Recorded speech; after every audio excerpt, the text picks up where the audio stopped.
मंडळी, महाराष्ट्राची हास्यजत्रा हा कार्यक्रम घराघरात लोकप्रिय आहे. या कार्यक्रमाने अनेक विनोदवीरांना एक वेगळे ओळख निर्माण करून दिले. यामध्ये प्रसाद खांडेकर, गौरव मोरे, समीर चौगुले, वनिता खरात, नम्रता संभेराव, प्रियदर्शनी इंदेलकर, शिवानी परब, रसिका वेंगुर्लेकर, ओंकार भोजने, ओंकार राऊत यासोबतच पृथ्वी प्रताप, दत्तू मोरे, प्रभाकर मोरे अशा अनेक कलाकारांना या प्लॅटफॉर्मने एक वेगळी ओळख निर्माण करून दिली. तर या सर्वांमध्ये एक अशी कलाकार आहे जिची लव्ह स्टोरी खूपच चर्चेत आली होती. ती कलाकार म्हणजे रसिका वेंगुर्लेकर. रसिकाने 2018मध्ये लोकप्रिय दिग्दर्शक अनिरुद्ध शिंदे यांच्याशी लग्नगाठ बांधली. मुंबईतील परळच्या MD विद्यालयात रसिका आणि अनिरुद्ध यांची पहिली भेट झाली. महाविद्यालयात असल्यापासूनच हे दोघेही एकांकिकेत काम करत होते. MD नाट्यांगण या एकांकिकेत दोघांचीही भूमिका होती. तेव्हाच अनिरुद्ध रसिकाच्या प्रेमात पडला. यानंतर अनिरुद्धने रसिकाला प्रपोज करण्याचंही ठरवलं. त्याने चक्क बसस्टॉपवर रसिकाला मागणी घातली. तेव्हा रसिकाने चक्क त्याला नकार दिला होता.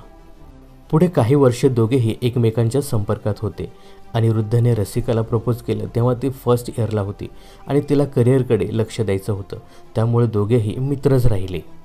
अनिरुद्धसोबत रिलेशनशिपसाठी रसिका अजिबात तयार नव्हती. ती प्रत्येक वेळी पुढे बघू, पुढे ठरवू असं म्हणत राहिली. पण दरम्यान तीही अनिरुद्धच्या प्रेमात पडली. दोघांनी एकमेकांना जवळजवळ 10 वर्ष डेट केली आणि त्यानंतर लग्नाचा निर्णय घेतला.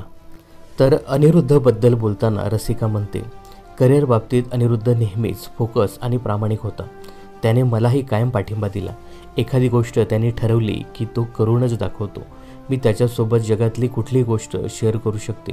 त्यामुळे मी त्याला होकार दिला, असं रसिका यावेळी म्हणाली. दरम्यान या दोघांच्याही कामाबद्दल सांगायचं झालं तर रसिकाचा नवरा अनिरुद्ध हा प्रसिद्ध दिग्दर्शक आहे. रसिकाच्या नवऱ्याने कार्य दुरावा, फ्रेशर्स यासारख्या मालिकांचं दिग्दर्शन केलं आहे. तर रसिकाने सुद्धा बऱ्याचशा मराठी मालिकांमध्ये काम केले. आता महाराष्ट्राची हास्यजत्रा या मालिकेमध्ये ती प्रमुख अभिनेत्री म्हणून काम करते.